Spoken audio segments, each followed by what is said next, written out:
Welcome to the afternoon session. I am an oldie goldie, so I'm not compelled by ASCP to maintain continuing education credits, but I do live in Tennessee, and to maintain my Tennessee licensure, I have to have CE hours. So I'm very appreciative of Bio-Rad for offering these programs throughout the country that allow us to attend no charge, enjoy wonderful food, breakfast and lunch. So please join me in thanking Bio-Rad for this opportunity.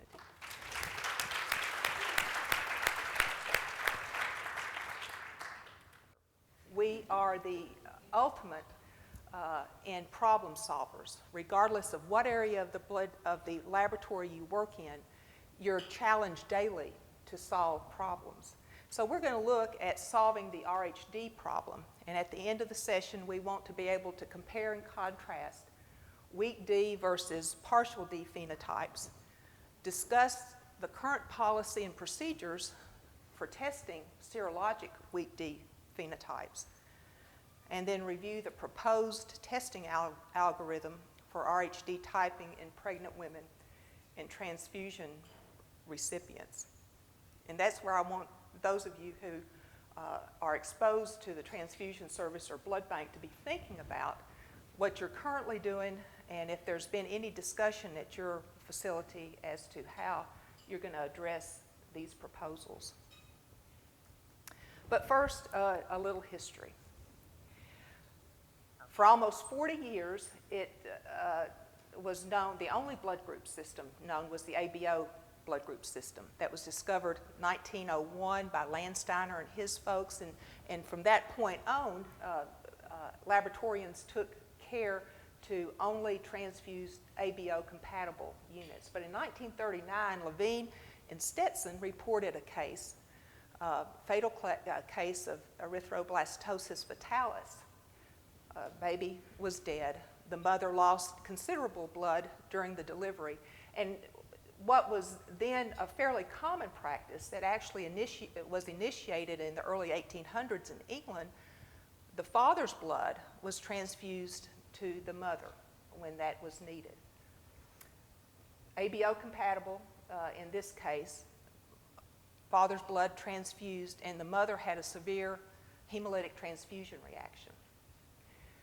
They did some testing on that antibody and determined that it reacted with anywhere from 80 to 85% of the red cell samples that they tested it with.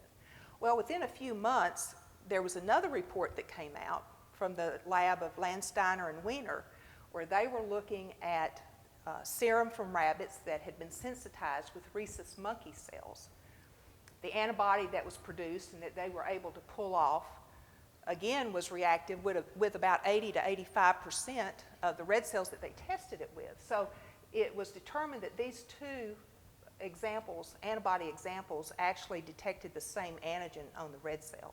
And so the rhesus system was named. It didn't take very long to determine that really these were two separate antibody specificities, but that name, the RH system, the rhesus system, has stuck, and the D antigen is second only to the ABO antigens as the antigen that's most critical in matching in transfusion medicine. In 1946, Dr. Stratton reported a case, or actually a letter, he sent a letter to the editor of Nature saying he had discovered a new Rh allele. He had a blood sample that he tested with a battery of anti-D antisera and found that blood cell reacted very strongly with some examples of anti-D, a bit weaker with other examples of anti-D, and showed no reactivity with certain examples of anti-D. So there was an indication that there was a weakened expression of the D antigen. In the late 40s into 50, the indirect antiglobulin test, or the Coombs test, was applied to the detection of this weak D, or DU is how they termed it. There's not a DU antigen, but they named it the DU phenotype. The Coombs test, the indirect antiglobulin test, was developed in 1945 by Coombs, Morant, and Sanger, and absolutely revolutionized discoveries and policies in transfusion medicine. It didn't take long, though, to suspect that, in fact, the D antigen might be a mosaic of sorts because there were reports coming out that anti-D was being identified in folks who had been typed as D positive. The first edition of the AABB standards came out in 1958. In that edition of the standards, they gave guidance as to how you were to determine the D status. Number one, in donors, the testing for DU was required. In other words, with a negative immediate spin result, you did a anti-human globulin test to determine the D status. Transfusion recipients of red cells, however, that immediate spin reading was sufficient. So if that was negative, you called it negative. If it was positive, you called them positive. The 10th edition of the standards in 1981 were the first ones that addressed the use of Rh immune globulin. Rh immune globulin was developed in the late 60s and, again, was one of those instances that revolutionized transfusion medicine because it virtually eliminated HDFN, hemolytic disease of the fetus and newborn, that resulted from desensitization of the mother. In that edition of the standards, it was recommended that the mother, the OB, in prenatal testing be tested the same as blood donors. In other words, a weak D test be performed on those prenatal samples. Also in '81, the American College of Obstetrics and Gynecology issued a practice bulletin that stated RhD negative women, whether DU positive or DU negative, were candidates for Rh immune globulin. Now that stirred up quite a controversy, and within months they kind of backtracked and reissued a statement saying a woman who is genetically DU positive is Rh positive and Rh immune globulin is unnecessary. 1992, the DU was renamed weak D. That same year, ACOG made a statement, a woman with a weak D is Rh positive and should not receive Rh immune globulin. The most recent bulletin from ACOG in this regard was 1999, 16 years ago. Same verbiage, the same statement. So our current standards is the 29th edition of standards. It requires weak D testing on donors. With a negative immediate spin, you have to do an indirect antiglobulin test to determine the D status. And again, this is all serology we're talking about. It requires weak D testing on babies born to RhD negative moms. But for transfusion recipients and for OBs, prenatal work, weak D testing is not required per the current edition of standards. Well, that little jaunt down memory lane was not designed to hasten your afternoon nap, but I just wanted to make the point that as knowledge increases, as we gain more tools, positions change, policies change, and that's going to be the case going forward as well. So we'll discuss, toward the end of our talk, discuss proposed changing in determining RhD phenotyping through RhD genotyping. But understand this is a very dynamic area, and you don't put anything in stone. So the objectives, again, the first one, compare and contrast weak D and partial D phenotypes, or D variants. Little genetics first. This is very high-level genetics, so don't ask me to go too deeply into this. On chromosome number 1, the RhD locus and the RhCE locus are located and they're adjacent to each other. So if you have the genes that code for the D antigen, and the RhCE antigens, then you are going to have those proteins, those antigens on the red cell. And these antigens are transmembranous. In other words, they go in and out of the red cell membrane. There's a portion that's internal to the membrane. There's a portion that's in the cytoplasma of the membrane. And there's a portion that is external to the membrane. There's no antithetical little d gene. So if the D gene is absent, then there's no D protein, no D antigen, and no D epitopes expressed on the red cell membrane.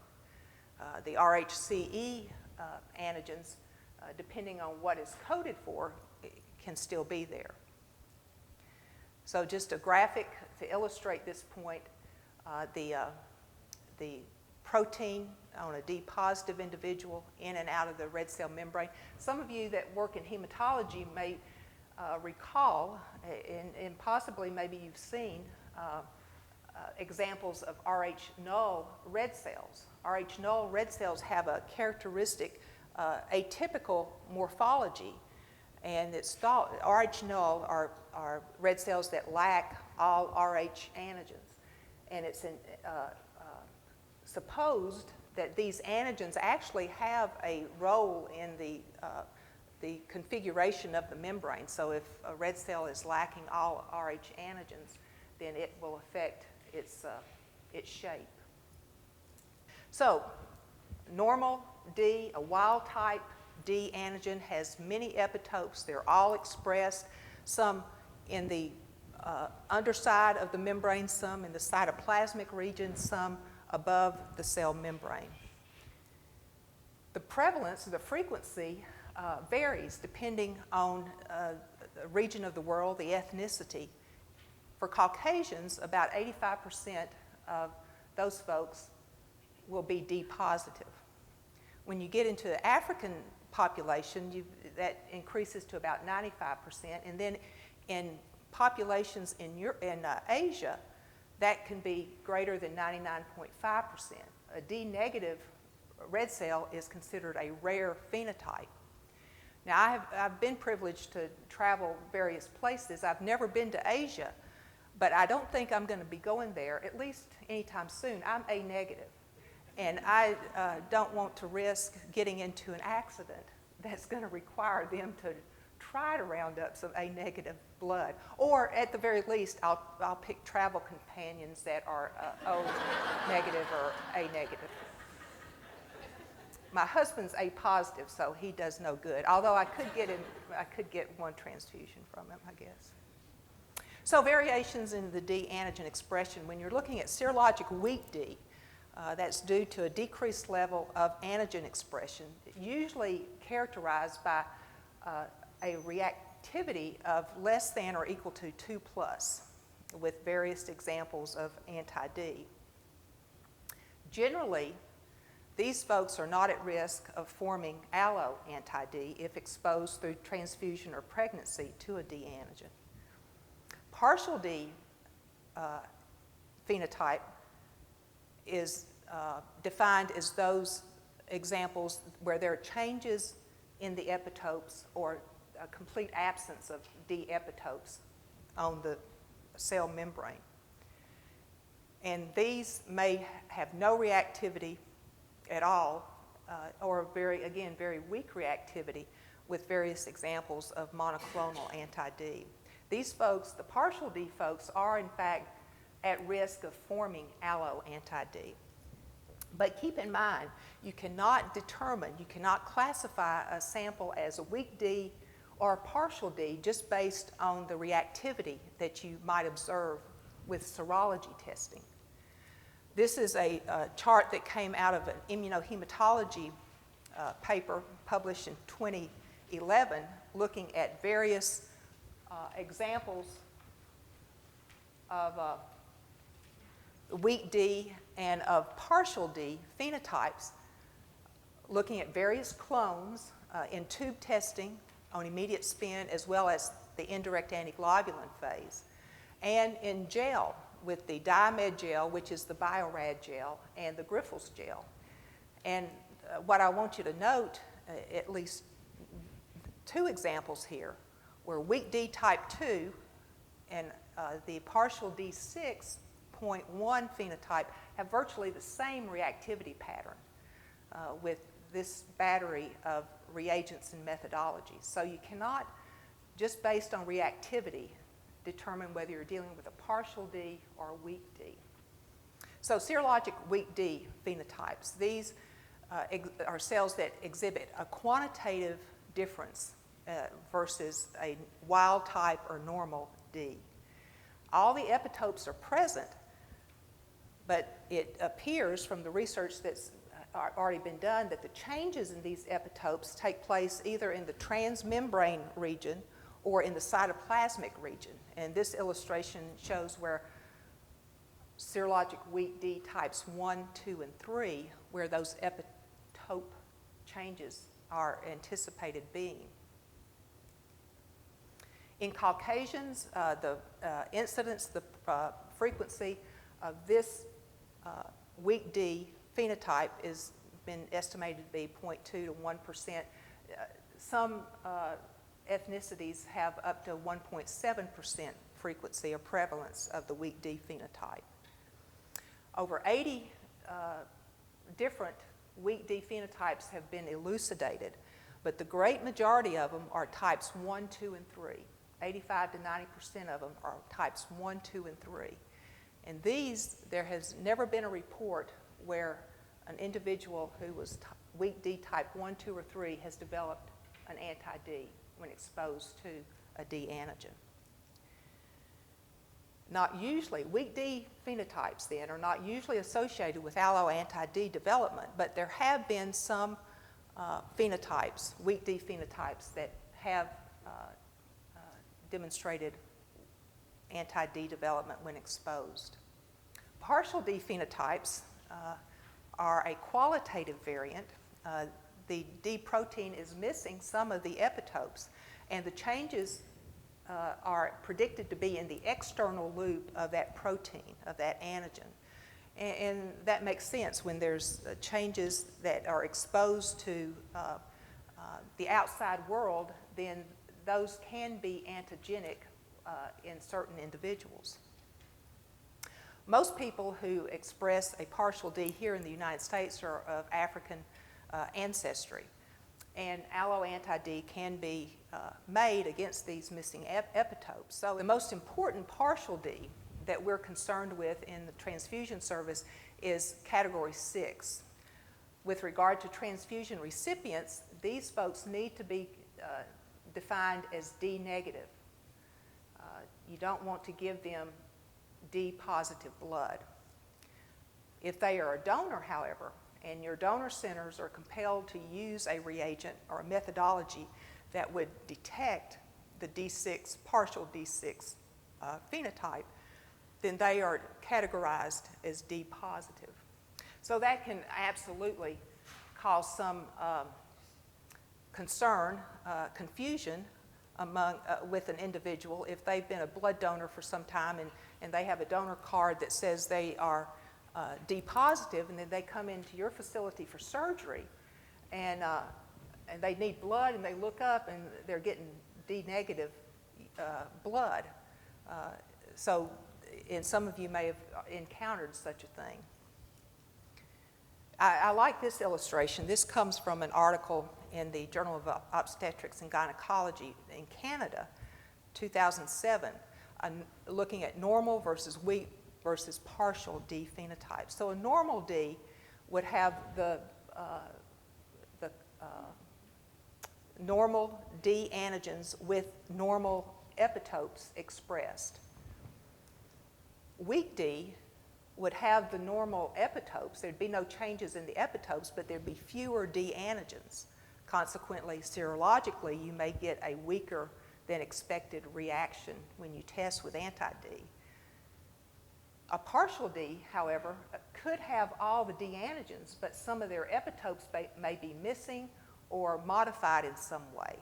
And then a category 6 partial D is sort of a hybrid between a weak D and a partial D. They don't have as many D antigen sites and some of the epitopes are modified or are missing. One other phenotype I'll mention is the DEL phenotype. With all licensed anti-D reagents, this cell with this phenotype will test as negative with anti-D. It's only through absorption and elution studies that you can define this. You absorb those cells with anti-D and then do an eluate and test that eluate against D-positive cells.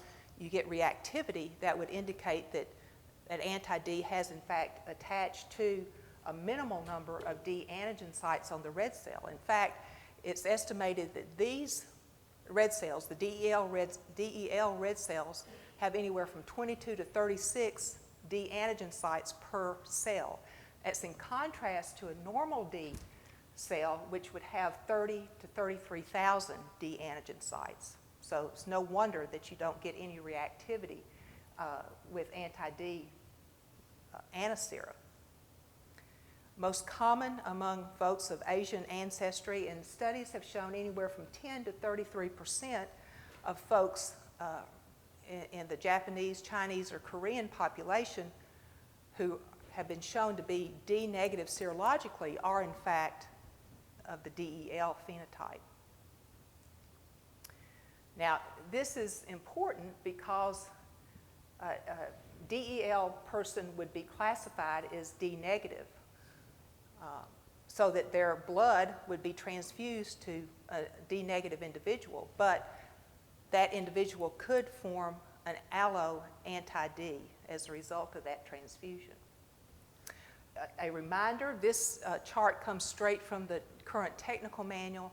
We've got resources available to us in print that will help us if we encounter some odd reactivity with the reagents that we use. This is a listing of FDA-cleared anti-D products that are available in the U.S. It looks at tube testing with various examples of weak D and D variants, weak D and partial Ds, the whole category D variants. So refer to this if you have a question or you encounter a curious case. Also call the manufacturer directly because they will have additional information as to what their particular clone is reactive against. That was serology. Now with molecular methods, we have defined more than 200 RhD alleles that then result in these serologic variances in reactivity. Molecular gives us another tool that can be used in further defining the D antigen status of the example that we're testing. So I've got a case study for you. This was shared with me by my local blood center. So setting the stage, they had a blood donor who was very faithful for over 20 years in donating. And with every donation, multiple donations a year, they had been typed as Group O RhD negative until the donation that was made on the 21st of February in 2014. That donation was processed in the donor center testing laboratory where, again, immediate spin reaction with anti-D was negative. They did a weak D test and took an indirect antiglobulin reading, and it was negative. This testing was done on the instrument, the Olympus PK7300, so the unit was labeled O negative and sent out for distribution. In the transfusion service, we are compelled, when we get donor units in, to reconfirm ABO, and that can simply be done with testing those red cells with anti-A, B. We are also compelled to check those units that are labeled as D negative with an immediate spin anti-D. If the unit is labeled D positive, we don't have to do any confirmation. We know that unit is going to be given to a D positive, and we don't have to confirm the D status. Well, this unit went out for distribution.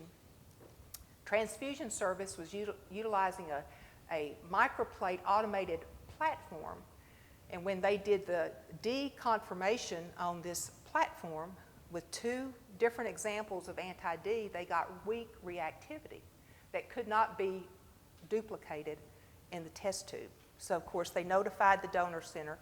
The donor center sent the red cell sample for molecular testing and got a report back indicating that this was, in fact, a weak D type 11, gave a complete RH, or predicted what the complete RH phenotype would be, but went ahead and discussed that a little bit in the comments, saying weak partial 11 red cells can be associated with a DEL or weak D phenotype, depending on the phase of inheritance of an RhCE allele.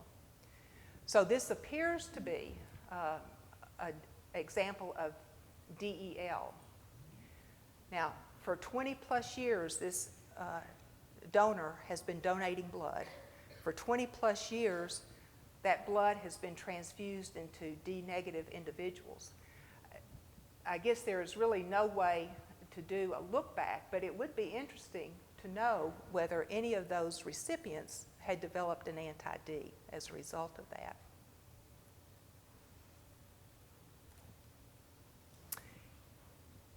I don't know if anybody here is familiar with this term, lagniappe. It's a Cajun term, and that's a street scene from Mardi Gras in New Orleans. Lagniappe means just a little bit extra. So this is sort of a commercial break right here to tell you about a program that I would encourage you all to participate in. Some of you may already be aware.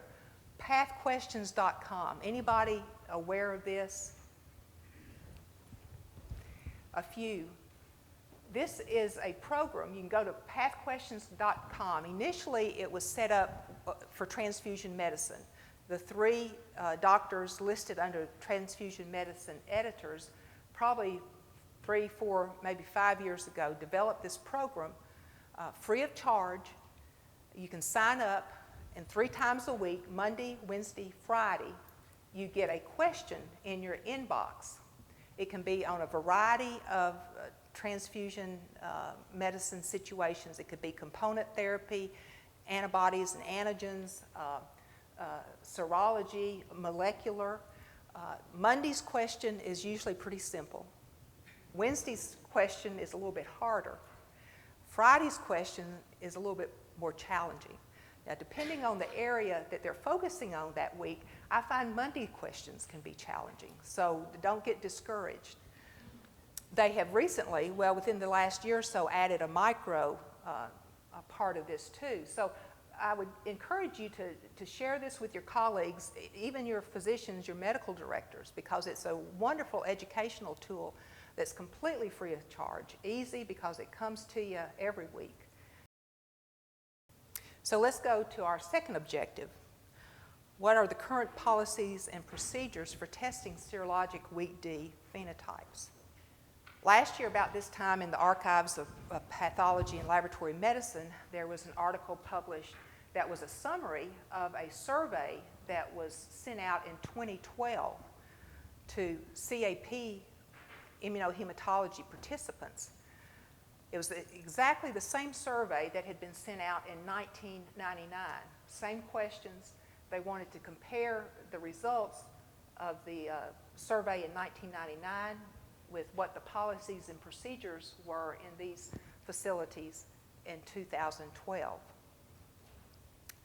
The Transfusion Medicine Resource Committee worked with CAP to send these out to evaluate where we stood across the country in regard to D testing, RhD testing, with the goal of hoping to standardize, streamline testing across the board. So, survey says, question number 1, does your institution routinely perform an antiglobulin test for weak D on patients who test negative with anti-D on direct agglutination? Those of you who would know what your facility does, if you have a negative on immediate spin with anti-D, do you perform a weak D test? You do, on all patients, regardless of patient type. Okay. In 1999, almost 60% of the folks said yes, they did a weak D test on those who were initially tested as D negative. That frequency had dropped to about 20% in 2012. Now, why do you suspect that to be?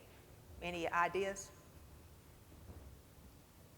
Recommendations change. Number one, it's not required on patients, transfusion recipients, or prenatal samples, OB samples. It's not required.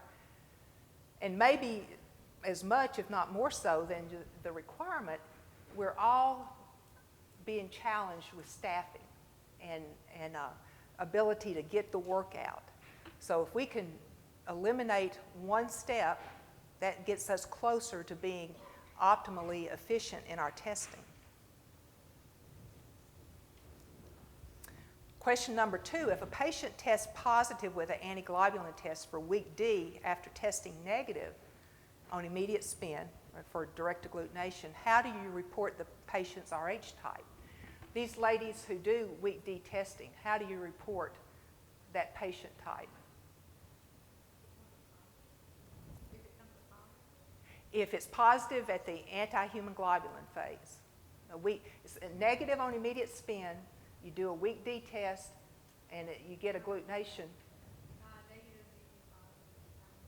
So you classify it as negative, weak D positive, or some sort. Okay.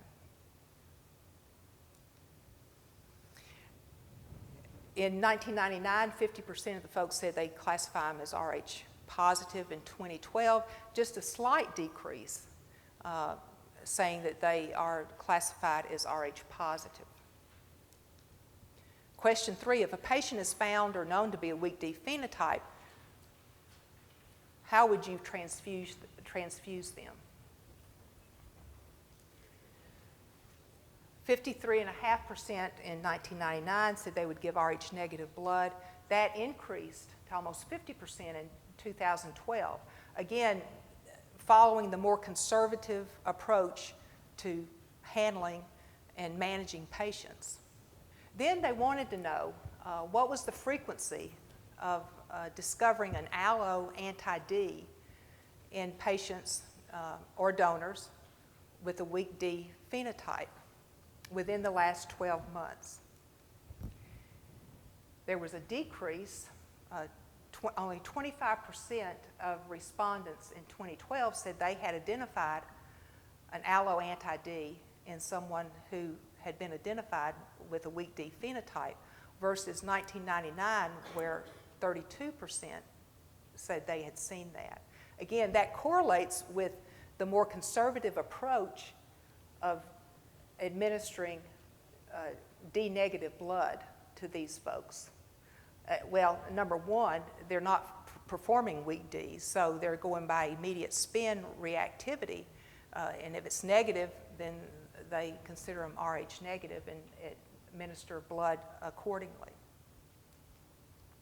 But the authors of this survey, or the repeat of this survey, said the real key here is, does your institution routinely perform an antiglobulin test when the initial testing is negative? The fact that there had been a dramatic decrease in the testing for weak D at these facilities. So in a nutshell, RhD alloimmunization has decreased, which is a good thing, but there's still a variance as to how donors are tested versus how patients or possible transfusion recipients are tested. That dichotomy has increased.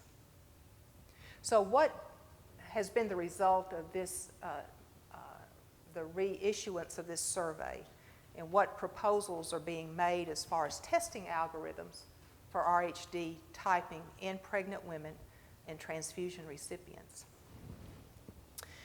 Your laboratory probably has this on the bookshelf. This is the March edition of Transfusion Medicine. And in this edition, there are two particular articles that we'll discuss now that relate to this. First one, by the same folks who put together or reissued that initial survey, stating it's time to phase in RhD genotyping for patients with a serologic weak D phenotype. And they looked at the potential benefits of this genotyping for pregnant women as well as transfusion recipients. Now, they do some extrapolation. If you read the article, I think you could take issue with some of these numbers, but let me just relate to you what they present in this article. When you look at OBs, pregnant women, 3.8 million women are pregnant every year in the U.S., deliver 3.9 million live births. That takes into account multiple births. Of the 3.8 million women, about 15% or so are D negative, 556,000. Of these, 16,000 are serologic weak D. In other words, if you looked at the reactivity strength, they would be 2+ or less, or it may have been non-reactive initially, but they did a weak D test and it was positive. If these folks were sent for RhD genotyping, 85 to 90% of these people would be classified as weak D types 1, 2, and 3. And remember, we said types 1, 2, and 3 are not at risk of forming allo anti-D if exposed to the D antigen. So the conclusion was, when you looked at antenatal administration of Rh immune globulin as well as postpartum Rh immune globulin, almost 25,000 doses could be saved if RhD genotyping was implemented. They state that there are threefold benefits to this. Number one, fiscally, 300 microgram vial of Rh immune globulin, about $80, but when you consider and add in administration fees and all the other ancillary fees that are associated with it, let's say that it's $200 for either an antenatal or postpartum Rh immune globulin administration. So theoretically, that could save almost $5 million across the board. Safety, although they concede in this article that there's never been a reported case of a disease transmission as a result of Rh immune globulin administration. And remember, Rh immune globulin is manufactured from pooled serum from folks who made anti-D. But they state that there is still that potential risk for transmission of infection. And then now you have to use donors who are D negative and allow themselves to be immunized with the D antigen in order to get your supply of antibody to manufacture Rh immune globulin. So there's a safety risk when you start immunizing folks and try to initiate antibody production. And then ethically, they state you don't want to ever administer a blood product when it's not necessary. And Rh immune globulin would be considered a blood product. When you looked at the transfusion side, the authors state that there's about 5 million individuals transfused in the U.S. every year. A little over 700,000 of those are D negative. Of those, 21,900 would be a serologic weak D. In other words, initial reactivity 2+ or less, or reactivity at the Coombs phase. If those folks were sent to for RhD genotyping, then 17,500 would type as weak D 1, 2, and 3. Again, the categories that are not at risk of forming anti-D. So they could safely be transfused with Rh positive blood saving the Rh negative blood for those that are truly Rh negative. So the recommendations of this committee, as is stated in that article in Transfusion, is that we should gradually move toward RhD genotyping when there are discrepant RhD typing results and or when a serologic weak D phenotype is detected in patients. That includes pregnant women, newborns, and potential transfusion recipients. They state the anticipated benefit, fewer unnecessary injections of Rh immune globulin, and then saving some of those Rh negative units for those folks who truly need them. They present a workflow to help understand when you would send a sample off for RhD genotyping. If the sample was clearly negative, so over on your far left column there, the candidate would be a candidate for Rh immune globulin and would be considered RhD negative for transfusion.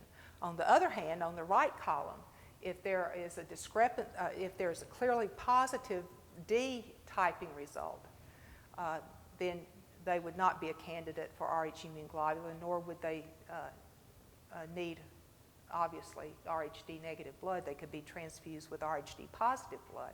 It's when you get into this middle column where there's discrepant or inconclusive results, or reaction strength is questionable, then you send those samples off for RhD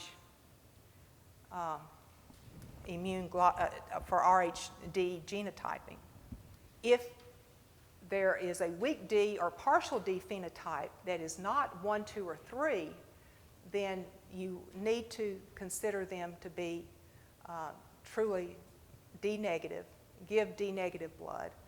They could be at risk of forming anti-D, and if it's a pregnant woman, then they should receive antenatal Rh immune globulin and then postnatal Rh immune globulin if the fetus is D positive. If in the RhD genotyping it's determined that they are weak D types 1, 2, and 3, or 3, then they are not at risk of forming anti-D. So they wouldn't be a candidate for Rh immune globulin, and they could be safely transfused with RhD positive blood. In that same issue of transfusion, there's a commentary. How do I manage Rh typing in obstetrics patients? This is written by Drs. Haspel and Westhoff. Dr. Haspel is at Beth Israel Deaconess in Boston. Dr. Westhoff is at the New York Blood Center. They pose a question. You've got a 30-year-old who has given birth once, is pregnant again. Her red cells type is A positive with a negative antibody screen. They learned that the patient was typed as A negative during her first pregnancy, and she received Rh immune globulin. How would you proceed to clarify the patient's D type and to evaluate the need for prophylaxis to prevent hemolytic disease of the fetus and newborn? What they're doing at Beth Israel is over I think it was a 6-year period, they looked at situations where they had a discrepancy in a previous type versus a current type or a weak D phenotype. And they ended up with a total of 36 patients, samples that they looked at. What they found was 75% of these typed as weak D types 1, 2, and 3. So they were not at risk of forming allo anti-D. They were not candidates for Rh immune globulin if they were a pregnant woman. 2 of these 36 typed as weak D type 4. There have been reports individuals of weak D type 4.0 have formed anti-D, but other examples where they haven't after they've been exposed. So it's just really unknown as to what the response that the individual would make. So you would consider them to be D negative and candidates for Rh immune globulin if they were pregnant. Then 7 of the 36 actually fell into a weak D category, a new weak D category for 2, other partial D or weak D categories for the others, where it was either unknown whether they could produce an anti-D or whether there were examples in the literature where anti-D was produced when exposed to D-positive cells. So naturally you would treat those as D-negative, provide D-negative red cells for transfusion, and then consider them to be candidates for Rh immune globulin if they were a pregnant woman. So I don't know if any of you have thought about this new algorithm. Have any of you in your laboratories and your transfusion services considered this yet? It's just now getting out. It was probably first introduced in the fall last year at AABB, and then of course it was published in print in the March edition of Transfusion. But this is going to be a topic of discussion going forward. There was an audio conference back a month or so ago that I participated in as a listener, although I did ask a question or two. But there is a wide variety of practices and policies across the board, as was evident from the survey results. And there's some hesitancy, and I think rightfully so, among practitioners as to whether they will in fact implement RhD genotyping on that small segment population where you have a weak reactivity with anti-D, or are determined that they are reactive at the Coombs phase. The primary concerns were cost of RhD genotyping right now. It ranges anywhere from $300 to $500 per sample for testing to be done. And it's only certain reference labs across the country that offer that to begin with. So cost and turnaround time are an issue. Particularly given this proposal, vendors, and Bio-Rad is one. There is a platform, a FlowGene platform that's in the back there that you may want to take a look at our next break, are looking at bringing to the market platforms that will give you a quick turnaround time and might be more accessible in a routine transfusion service or a blood center versus just a few reference labs across the country offering this capability. So getting back to our little walk down memory lane, things are changing. Whether you work in the blood bank in the transfusion service routinely or just are in hematology, chemistry, or whatever, just keep an ear out as to what's going to be going on in the industry. And I'm sure the pathquestions.com folks will keep us up to date with their questions that come out over time.